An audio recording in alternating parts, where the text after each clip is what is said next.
Pois bem, hoje a gente vai falar aqui da série eritrocitária, dos granulócitos e também dos monócitos, certo? Plaqueta e linfócito a gente vai ficar para a aula seguinte. Então, começando aqui pela nossa querida e conhecida eritropoese. O que é eritropoese mesmo? O eritro aí está se referindo aos eritrócitos e o poese é o surgimento dessas células. Provavelmente vocês já sabem que a gente tem um ciclo de maturação, digamos assim, onde essa célula madura, a hemácia, ela passa por diversos processos até se tornar uma hemácia, certo? E é isso que a gente vai ver hoje. Antes disso, é importante também a gente se lembrar que esse controle maturativo é regulado por diversas substâncias, interleucinas, mas também, destacando aqui, a gente tem um importante hormônio, o hormônio chamado de eritropoetina. Quem nunca ouviu falar, essa eritropoetina ela é fabricada nos rins, e aí dos rins ela vai lá na medula e fala assim: dona medula, eu estou precisando de hemácia, e a medula vai lá e fabrica essas hemácias para a gente, né? Lembre-se também que a gente tem um ciclo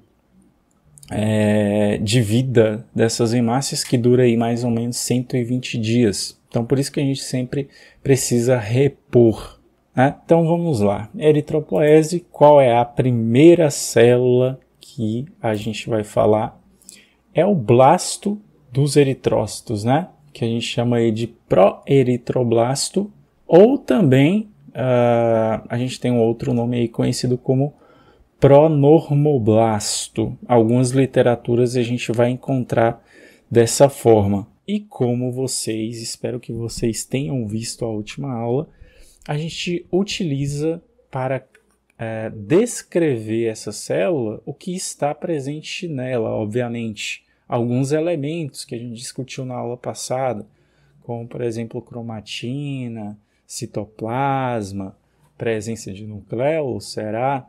Formato da célula. Então, se você ainda não viu também, é importante que você veja o vídeo anterior.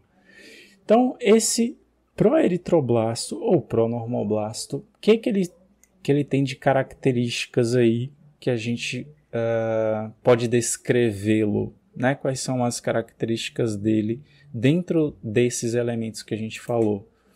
Bem, primeiro, é uma característica muito clássica das células jovens que elas tenham um tamanho aumentado. A gente vai ver isso se repetindo bastante. As células mais imaturas, geralmente, elas são as maiores, né? Então, isso não foge aqui para o nosso proeritroblasto. É uma célula de grande porte, né? Outra característica dela, então, a gente tem uma alta relação núcleo-citoplasma. O que é isso? Vamos relembrar, isso também foi discutido. Quando eu tenho uma grande quantidade de núcleo e menor que o citoplasma, né? Eu tenho muito núcleo para pouco citoplasma. Então a gente diz que a relação núcleo-citoplasma está aumentada por conta disso. Além disso também é perceptível que o citoplasma dele, aquilo que está fora do núcleo, mas ainda é célula, ele tem essa característica de ser basofílico. Lembra disso também? Basofilia é quando a gente tem essas tonalidades do azul. E o proeritroblasto ele também tem esse citoplasma aqui azulado, certo? Uma basofilia aí considerável. E o que vai chamar a atenção, o que essa célula tem de especial? Já que todas as características aí dos blastos elas se repetem, né? Como é que eu vou fazer para reconhecer essa célula? Primeiro que assim, é uma célula que seria muito rara de aparecer, aparece em poucas condições, mas isso é papo aí para os outros vídeos, os próximos, as outras aulas. Mas a gente tem aqui uma projeção citoplasmática. Então, o proeritroblasto ele pode aparecer dessa forma também com essa projeção. É algo bem característico dessa célula. Então, viu todas as características lá de um blasto, tá? Claro que é um blasto da linhagem dos eritrócitos. E viu essa projeção citoplasmática, que é tradicional dessa célula também, batata, se trata de um pró-eritroblasto ou pró-normoblasto, certo? E outra característica, aí já é mais generalizada também, como a gente falou aqui de todos os outros blastos, né? A cromatina, a gente tem esse padrão aqui de cromatina frouxa, né? Uma cromatina clara, uma cromatina que tem esse aspecto aqui grumoso também, pode ser particular dessa célula, certo? E a presença de nucléolos, Então, esses nucléolos, de novo, é muito característico de células jovens. Então, depois do pró-eritroblasto, o que a gente tem? Olha a diferença de células, eu acho isso impressionante. A gente tem uma célula grandona, cromatina frouxa, nucléolo, projeção citoplasmática, mas depois vem esse cara aqui, que é o eritroblasto basófilo, né?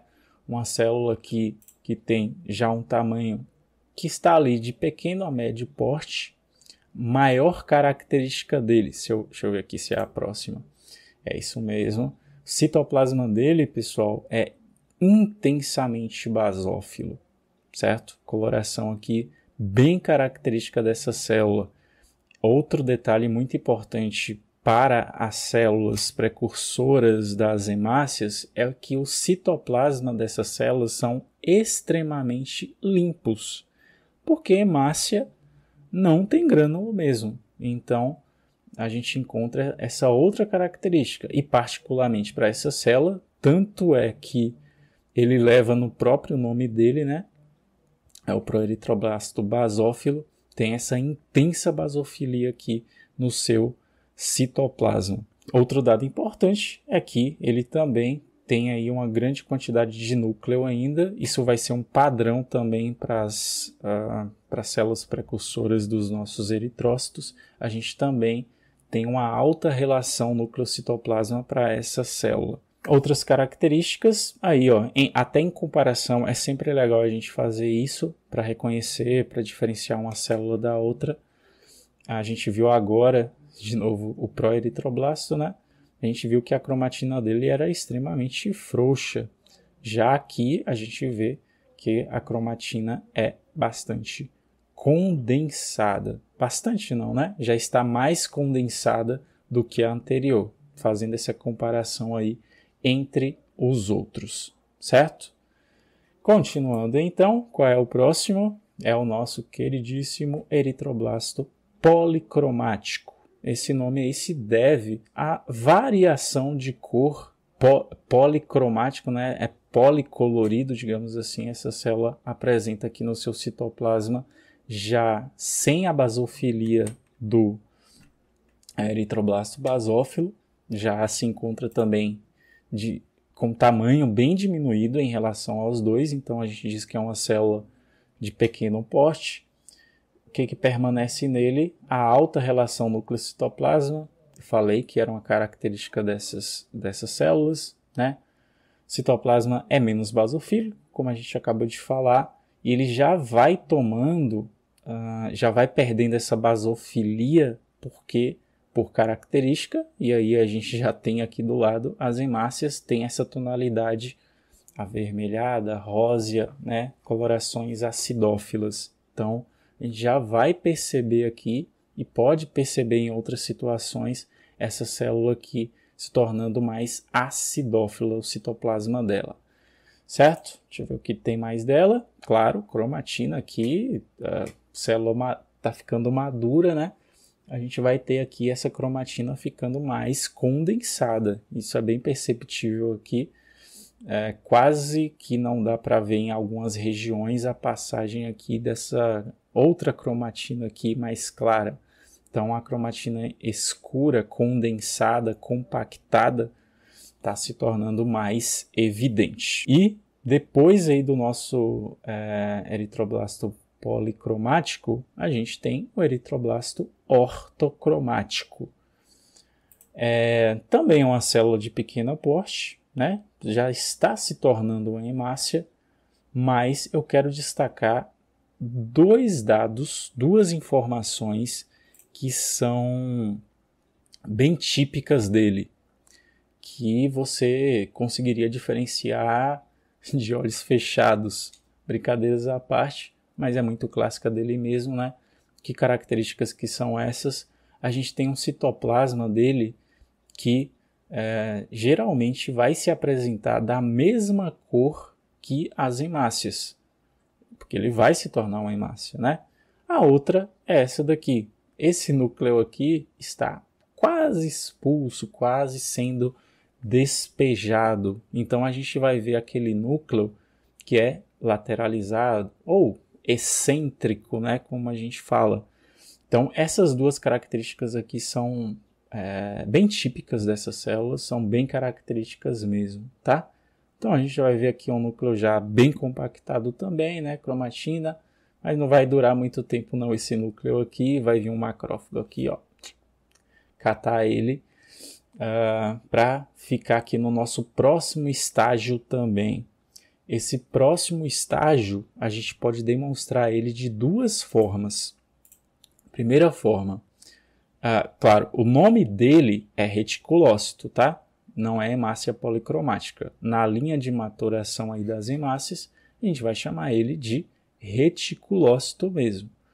Só que, na minha coloração tradicional, coloração hematológica, eu não posso, não tenho como afirmar que aquela hemácia policromática, que eu vou mostrar para vocês, tem uma outra imagem aqui, é um reticulócito. Eu digo que ele é um reticulócito quando eu uso a coloração dele para a contagem dele específica, né? Que é o azul de Cressil brilhante, que é uma coloração supravital.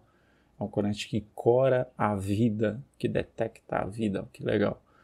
Então, quando a gente percebe esse reticulócito, né, que não é na coloração hematológica tradicional, eles estão aqui com esses elementos dentro da hemácia. Então, é uma hemácia que tem um conteúdo aqui.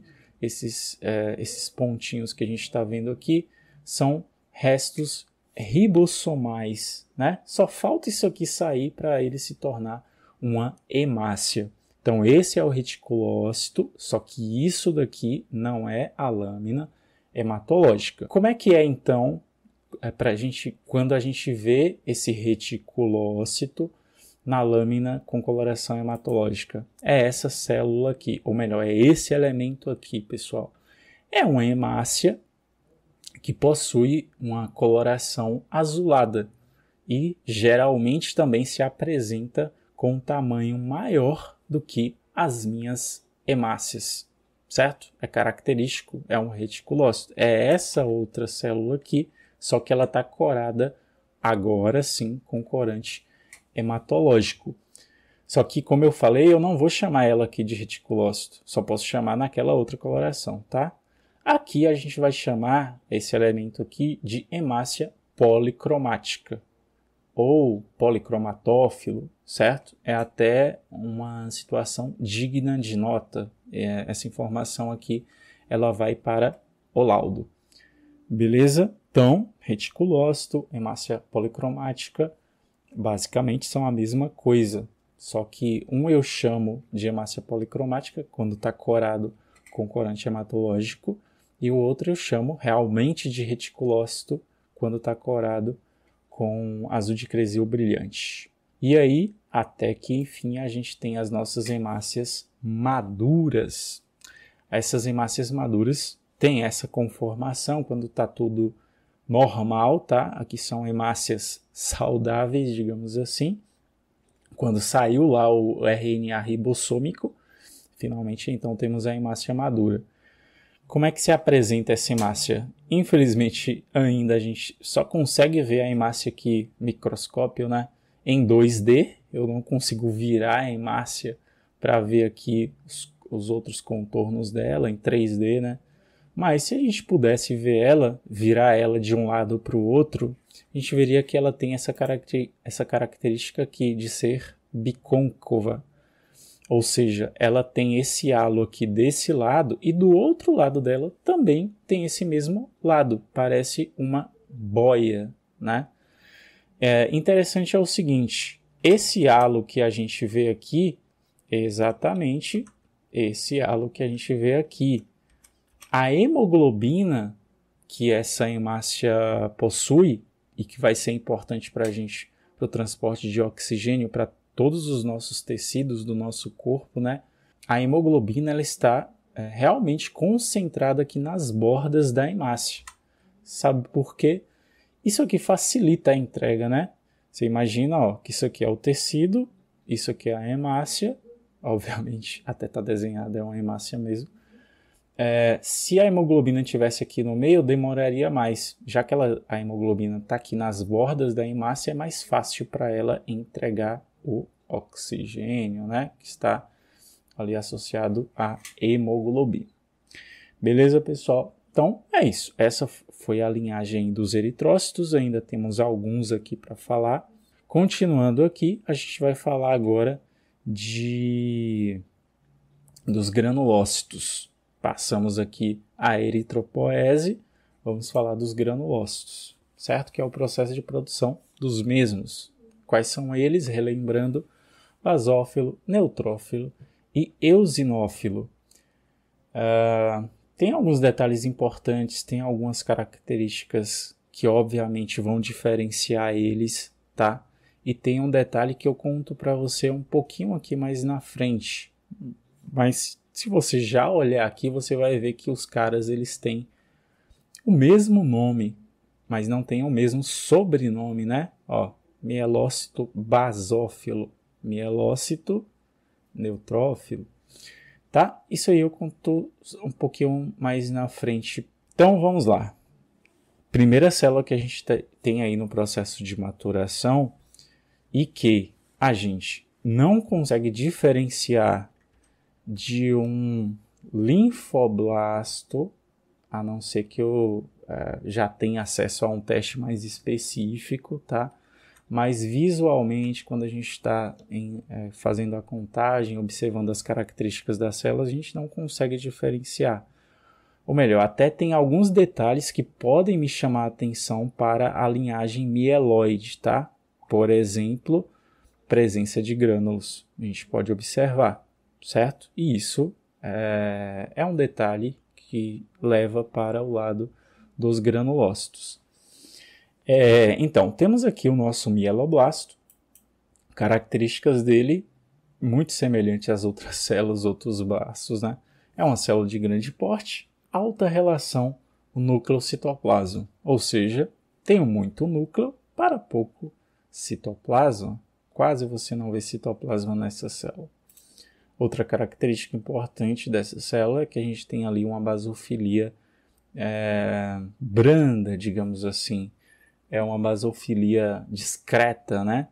Não é aquele azul tão forte como a gente viu, por exemplo, no eritroblasto basófilo, que a gente vê em alguns casos de linfócito reativo, né? É realmente ali quase um cinza.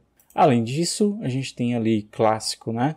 O seu núcleo que geralmente é central, é um núcleo arredondado, oval.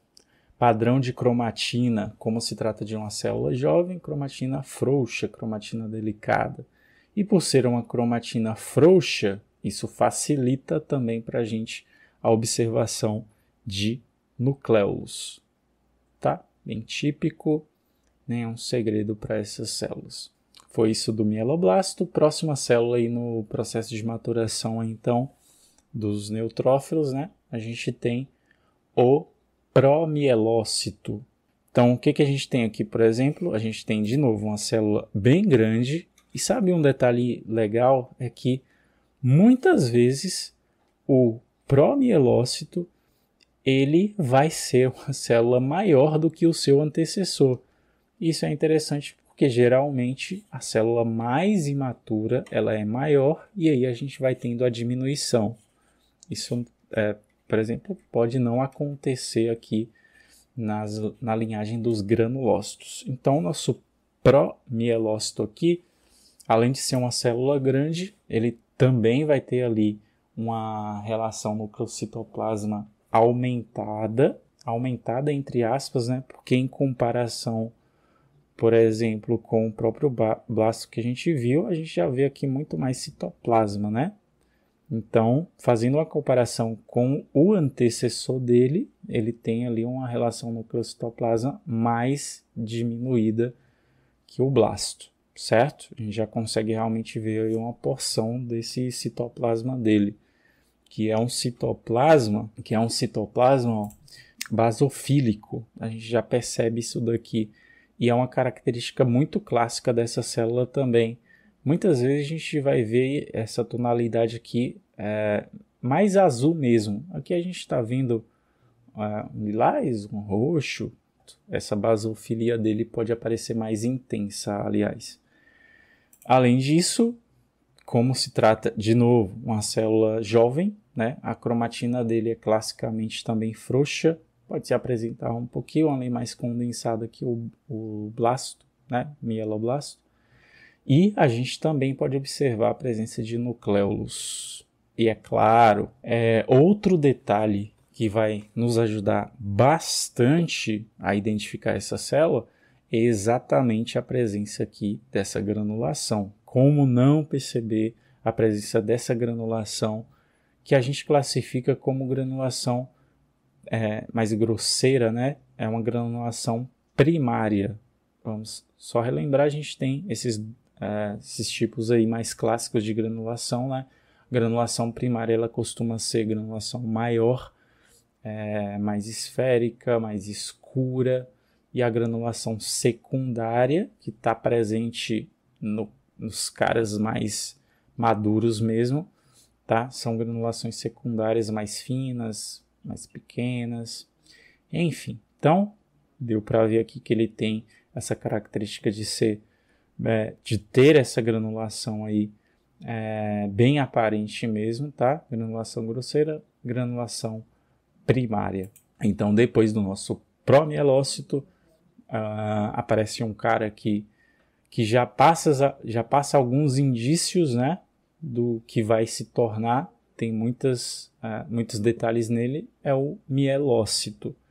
Diferente do promielócito, o mielócito, ele já não tem aquela granulação grosseira. A gente até pode ver aqui ao fundo algumas que são realmente maiores, mais escuras, mas você já começa a aparecer aqui aquelas granulações secundárias que eu falei, que são granulações mais finas. Tanto é que o citoplasma dele começa a ficar com a tonalidade mais pálida, mais acidófila mesmo. Mielócito, então, é uma célula ali que a gente pode dizer que é de médio porte, né? A maioria das vezes aparece dessa forma, médio porte.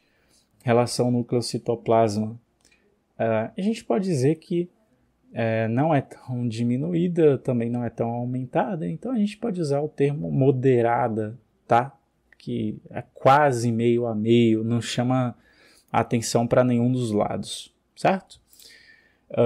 Como eu falei, a presença aí de granulações já secundárias fazem com que o citoplasma dele vá se tornando mais acidófilo. Cromatina, obviamente, como já é uma célula ali, está no meio do processo, a gente já vê aqui regiões mais escuras, certo? Já tem um padrão de condensação evidente.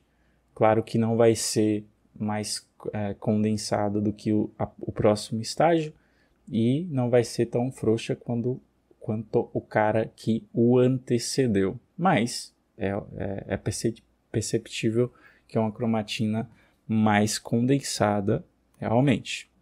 Apesar de a gente já ter aqui a presença de granulações secundárias, as primárias ainda podem ser observadas, só que em menor quantidade.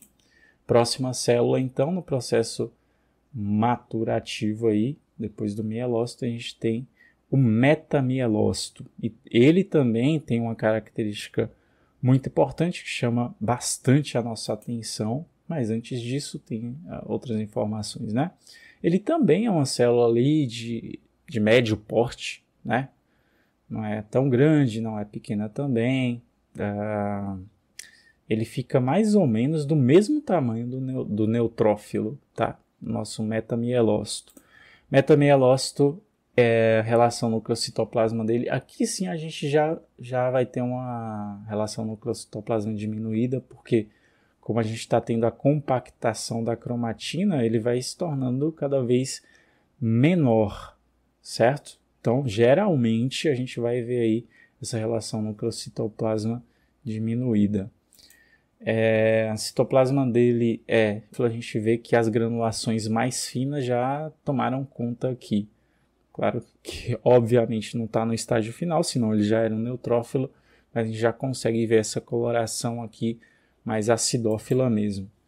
Além disso, e essa é a principal característica desse cara, é esse núcleo em formato de rim. Quando a gente vê aqui que tem uma entrada no núcleo, né? Que esse núcleo aqui depois ele vai se lobular todo. Então tem essa entrada aqui e classicamente ele tem esse formato aí em forma de rim, de feijão, tá? Guardar essa informação é importante. Presença das granulações secundárias, já tinha comentado sobre isso, por isso que ele se torna mais acidófilo. Basofilia aqui a gente quase não tem, né? Não tem, na verdade. E aí, depois do metamielócito, pessoal, é interessante ver que a gente consegue até desenhar aqui um bastão, né? É só realmente compactar a cromatina dele e cada vez mais afinar o núcleo. Essa é a palavra. O metamielócito é aquele cara, ó, gordão não é a palavra, que tem um sobrepeso maior, tá? E depois disso, é como se eu tivesse diminuído aí, realmente tivesse afinando o núcleo do metamielócito e ele se torna o bastão. Importante, o bastão, você vê aqui que ele tem todo esse contorno, todo bem definido. A gente poderia chamar esse bastão de neutrófilo para qualquer segmentação ali presente, qualquer estrangulamento aqui nesse núcleo dele, a gente já poderia chamar de neutrófilo. E essa é uma informação importante porque é uma das principais situações que a gente encontra aí de confundir essas duas células, justamente pelo padrão do núcleo, certo? Então, nosso bastão é uma célula ali de médio porte também, de pequeno a médio porte, certo? Ele também é um neutrófilo, só que sem segmentação. O citoplasma dele você já vê que já é todo rosado, tá? Aqui a gente tem pouca variação para o neutrófilo. Ele já é uma célula pronta, só que só está faltando aqui a segmentação do núcleo mesmo. E essa é a principal característica dele, essa daqui agora, é que ele tem esse núcleo em forma de U, ou de V também pode aparecer, só que, de novo, sem segmentações. E é claro, a cromatina já está condensada. Granulações finas e rosadas, né, é o que vai dar característica aí para o nosso neutrófilo e também dá essa tonalidade ao bastão. E por fim, então, temos o nosso neutrófilo. Sem sombra de dúvidas, com o seu citoplasma aqui acidófilo, granulações finas e rosadas. Seu núcleo geralmente se apresenta aí segmentado de 3 a 4 lóbulos, certo? 1, 2, 3, aqui ele está no padrão, só ficou meio feinho aqui porque ficou um próximo do outro. Mas geralmente é assim que ele vai se apresentar mesmo, de 3 a 4 lóbulos. Então é aquele bastão, né, que realmente teve essa segmentação aí no seu núcleo. Então esse foi o nosso neutrófilo. E aqui é aquela informação importante que eu falei para vocês. Como eu disse antes, a gente viu ali que os caras têm o mesmo nome. apesar, claro, isso aqui é um desenho, é só de forma didática, só para esquematizar mesmo. A gente está vendo aqui, ó, de novo, como exemplo, promielócito basófilo, promielócito neutrófilo, promielócito eosinófilo. O que está mudando é só o segundo nome desses caras, o sobrenome deles, né? E a partir exatamente desse círculo aqui, pessoal, desse limite aqui, a gente, antes disso, não consegue diferenciar que célula, que aquela célula imatura ela vai se tornar. O que eu quero dizer com isso? Antes do mielócito, ou seja, o promielócito ou o próprio blasto, a gente não consegue dizer se esse blasto aqui, por exemplo, ele vai se tornar um basófilo, um neutrófilo ou um eosinófilo. A gente não consegue dizer isso, certo? A gente só consegue dizer isso a partir do mielócito. Então, se você vê lá um promielócito, você sabe que é um promielócito e ele tem, sei lá, granulações muito grosseiras que você está achando que ele vai virar um basófilo, tira essa ideia da cabeça, porque ali é uma célula também indiferenciada. Eu não consigo dizer para que lado que ela vai, certo? Só a partir do mielócito. E tanto é que daqui para frente, o ciclo maturativo das outras células a gente vai começar a partir do mielócito, certo? Porque promielócito eles não teriam diferença, a gente não conseguiria observar nenhum detalhe, e a gente já falou do blasto, já falou do promielócito também. Então vamos falar agora do eosinófilo, o ciclo de maturação dele, que é, de nome pelo menos, a gente tem os mesmos caras. Então, ó, depois do mieloblasto, depois do promielócito, eosinófilo, obviamente, aí a gente tem o mielócito, né, que é essa célula aqui, que geralmente tem aquele tamanho de médio porte, pequeno a médio porte, certo? É mais raro encontrar ele pequeno mesmo, mas pode acontecer. Formato arredondado, assim como o seu núcleo também, que a gente pode achar ele mais central mesmo ou mais excêntrico, mais lateralizado. Presença aí de nucleolo não é comum da gente encontrar. Qual é a diferença aí que você já percebeu há muito tempo do mielócito eosinófilo para o mielócito neutrófilo? É a coloração alaranjada no núcleo dele, no citoplasma dele. É o que vai diferenciar um do outro aqui e também lá como célula madura. Relação núcleo-citoplasma, a gente pode dizer de novo que é moderada, tá? A gente não vê aí essa questão de extremos, né? Relação núcleo-citoplasma diminuída pra caramba ou aumentada, aquele que a gente nem consegue ver o citoplasma. Não é o caso aqui, a gente pode dizer que é moderada mesmo. Depois dele, no mielócito, a gente tem o metamielócito. E aí, de novo, ó, característica principal dessa célula é a presença aqui dessa reentrância, tá? Mesmo que não tivesse essa reentrância aqui, pessoal, é muito clássico, é muito padrão que o mielócito tem um núcleo arredondado. E esse núcleo aqui, ele não está arredondado. Mesmo que não tivesse essa abertura aqui já no núcleo. A gente vê o conjunto da célula. A gente vê que é uma célula típica aí, colorações alaranjadas. A relação núcleo-citoplasma, ela está aí sim diminuída, ou seja, eu tenho mais citoplasma do que núcleo, né? E o núcleo aqui, para nos ajudar, ele aí sim está lateralizado, está excêntrico, né? Então eu não poderia confundir essa célula aqui com o mielócito, porque o núcleo já saiu do padrão, relação núcleo-citoplasma aí sim está diminuída, certo? Está mais diminuída. Próxima célula aí do ciclo de maturação, obviamente, é o bastão, tá? Então, esse cara aqui teve essa cromatina aqui compactada e ela foi ficando mais fininha, que originou aqui o nosso bastão eosinófilo, que tem tradicionalmente seu formato em V ou U, né? Desenhou aqui de novo. Próxima célula, então, finalizando esse processo de maturação dos eosinófilos, é o eosinófilo maduro ou segmentado eosinófilo, né? De novo a questão do sobrenome do cara.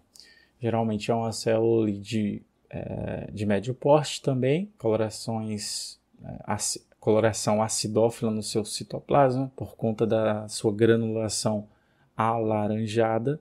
Além disso, também o que vai destacar essa célula, para a gente ter mais detalhes, para não confundir ela com outro granulócito maduro, é a presença aí da sua lobulação, que geralmente é em 2 lóbulos. E eles estão aqui ligados por um fino filamento de cromatina, né? Parece um Ray-Ban de novo.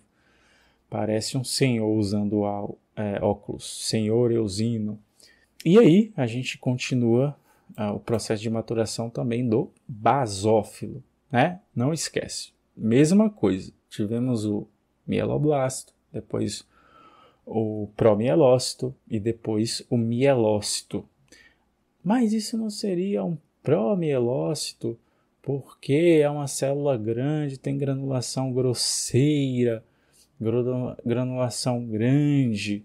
Não seria um promielócito basófilo. Isso porque, como a gente falou, o processo de diferenciação desses granulócitos, dessas células maduras, a gente só consegue perceber a partir de mielócito. E outra coisa é que a granulação realmente é grosseira, só que não é granulação primária nesse caso, é granulação que é típica dessa célula, ela está direcionada para essa célula. O basófilo maduro tem as granulações típicas dele, não são as mesmas que estão presentes no promielócito, por exemplo, certo? Então, isso aqui é um mielócito basófilo, célula grandona, né? Dá para perceber isso. Não vai fugir muito dos mielócitos dos outros. Ele também tem ali uma relação núcleo-citoplasma aumentada, mas aqui, só explicando, tá? A relação núcleo-citoplasma mais diminuída, claro, em comparação com o seu antecessor. Porque se você pegar o promielócito, é uma célula ainda que se apresenta com essa relação núcleo-citoplasma mais aumentada. Então é só fazendo comparação entre os dois. Mas no geral é uma relação núcleo-citoplasma ainda aumentada, né? É o tamanho desse núcleo aqui. Então quase que toma toda a célula. Além disso, como a gente falou, que as granulações grosseiras de cor púrpura, que são as tradicionais do basófilo, não é granulação primária, certo? Do promielócito. A cromatina dele, apesar de ter essa granulação aí atrapalhando, né? A gente quase não vê direito o núcleo dele, a gente tem, e dá para ver aqui um pouco, que é uma cromatina rosa mesmo, cromatina frouxa, certo? E ainda assim a gente pode visualizar os nucléolos. Próxima célula, pessoal, no processo maturativo, nosso metamielócito. E aqui entra de novo aquele exemplo que eu dei. A gente não tem aqui tão evidente a entrada aqui no núcleo, né? Aquela chanfradura, aquela entrada realmente aqui no núcleo dele. Mas, como tradicionalmente o mielócito ele tem um núcleo ali redondo, né? Central, o metamielócito ele vai ter esse núcleo aqui mais alongado mesmo, e aqui já até dá para ver onde que vai se formar aquela abertura. É uma célula aí, obviamente, menor que o mielócito, né? Bem diferente em questão de tamanho. Também a gente tem a presença das granulações de cor púrpura dele. Relação núcleo-citoplasma já é diminuída mesmo, tá? Clássico também dos metamielócitos. Porque esse núcleo ele dá essa impressão quando ele se lateraliza mesmo, dá essa impressão aí da relação núcleo-citoplasma realmente está mais diminuída. Aqui as granulações que eu tinha falado para vocês, cromatina perceptível, a gente vê que ela é mais condensada, né? áreas mais escuras aqui mesmo. Aqui a gente tem um bastão basófilo, então, mesmo padrão, né? Esse aqui tá até um pouco mais gordinho mesmo, mas ele já tem uma entrada aqui no seu núcleo muito evidente, muito agressiva, digamos assim, sem nenhum outro tipo de segmentação, tá? Bastão, então, basófilo, sem perder, obviamente, a presença aqui das suas granulações típicas, né? Mesmo padrão ali do bastão, né? Núcleo em V ou U. E por fim, a gente tem o nosso brigadeiro, que é o nosso basófilo, aquela célula que realmente parece um brigadeiro.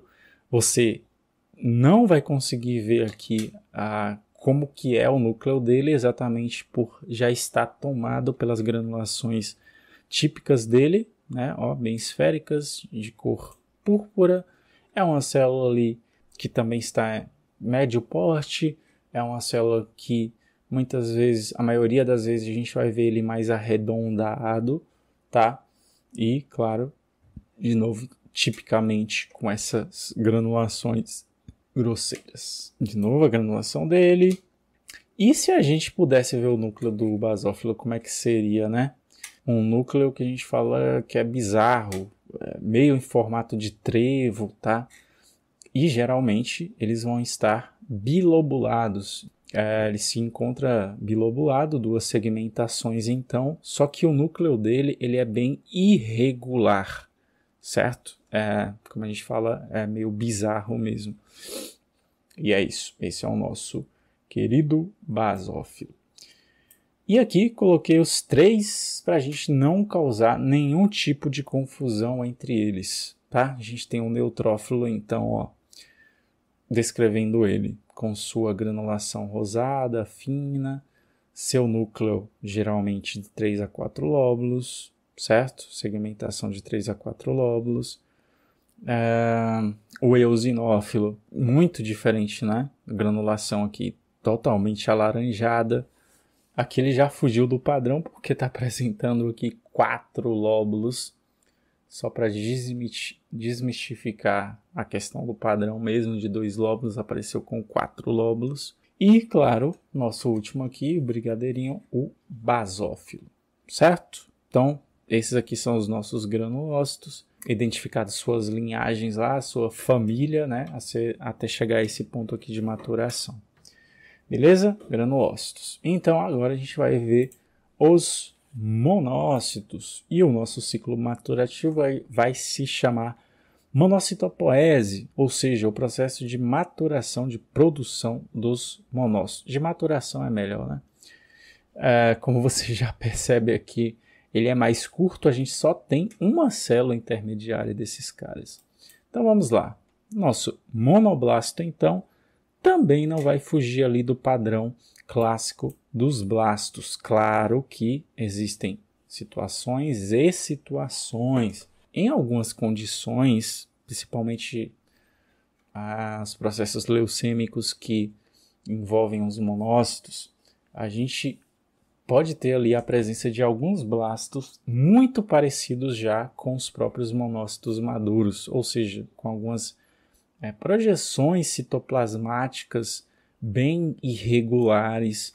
A gente pode ver a presença de vacúolos, que é típica dos monócitos, tá? Então é uma célula grande também, de grande porte, seu citoplasma ali, ó, discretamente basófilo, já com aquele padrão mais acinzentado mesmo. Relação núcleo-citoplasma, ela também vai estar ali aumentada, né? Muito núcleo para pouco citoplasma. Formato do núcleo ele é regular, central. A gente vai poder observar ali a presença de nucléolos, porque a sua cromatina é bastante frouxa, bastante delicada, permite ver essas estruturas, né? Aí nos monoblastos. Então, depois do monoblasto, como eu já tinha falado, a gente só tem uma célula intermediária. Que célula que é essa? É o nosso promonócito, que não deixa de ser uma célula também de grande porte. Tem um detalhe aqui muito importante deles dele que eu vou contar para vocês. Aqui a gente já percebe uma diminuição ali da relação núcleo-citoplasma, né? Mas ainda dá para ver que ele tem bastante núcleo, mas já percebemos que realmente ele já tem mais citoplasma do que o seu antecessor, o monoblasto. Citoplasma acinzentado, né? Basofilia discreta, puxando realmente mais para o cinza. E o detalhe que eu queria contar para vocês é isso aqui, pessoal. É uma característica muito típica dos promonócitos. Mas isso o que você está falando? Isso daqui, ó. Deixa eu pegar uma canetinha aqui que vai ficar melhor. Cor vermelha. Ó, você tem aqui o desenho, né? Agora você percebe que tem como se fosse uma rachadura aqui. Eu vou tampar mesmo. Tem tipo uma rachadura aqui. Deixa eu apagar para você ver. Você consegue ver aqui que tem realmente como se fosse uma rachadura. Na verdade, isso aqui a gente chama de núcleo convoluto. O que é isso? É um núcleo em cima do outro, ou melhor, é um núcleo, uma parte do núcleo que se sobrepôs à outra, é um núcleo dobrado. Essa parte daqui se dobrou em cima dessa outra parte aqui. E essa é uma característica muito típica dos promonócitos, certo? Então, se você vê esse padrão aqui de célula, tá? Com os outros detalhes, é claro, ele também tem ainda uma cromatina mais delicada, mas já é mais condensada do que o monoblasto, né? E aí você vê todos esses padrões e conseguiu enxergar aqui essa abertura, esse núcleo convoluto é promonócito, certo? E aí a gente vai ter então o nosso cara, a maior célula do nosso sangue, células maduras, que é o nosso monócito, né? Com todas as suas atribuições, que a gente vai comentar também agora. Então a primeira delas é que realmente é a maior célula aí das nossas células sanguíneas maduras. Relação núcleo-citoplasma diminuída é clássico também. O monócito ele tem muito citoplasma, certo? Além disso, ele classicamente, pessoal, ele tem um citoplasma já mais acinzentado mesmo. Muitas vezes você vai olhar assim, tá quase branco, mas é mais acinzentado. E ele apresenta, apesar de didaticamente a gente não colocar ele como granulócito, né? Mas ele também tem grânulo. Como é que ele vai fagocitar sem grânulo? Você vai ver aqui, ó, em algumas regiões dele, algumas mais evidentes que outras, que ele tem como se fosse uma sujeira no seu citoplasma. E essa sujeirinha é exatamente a granulação dele, que tem esse aspecto realmente de poeira de vidro fosco. Então, característica muito típica do monócito. Mas ele também tem outras características importantes. Além da sua irregularidade citoplasmática e assim a irregularidade da própria célula também, né, seu formato, o próprio núcleo dele também costuma estar muito irregular, não tem uma forma definida, né? Além disso tudo, a gente ainda tem a presença de vacúolos. Não estou seguindo a ordem aqui, mas ele também tem a presença de vacúolos, porque o monócito é uma célula que ele pratica a fagocitose exacerbadamente, né? É uma célula ali que fagocita praticamente todos os elementos que estão em volta dele. Fungo, bactéria, vírus, resto celular, outra célula.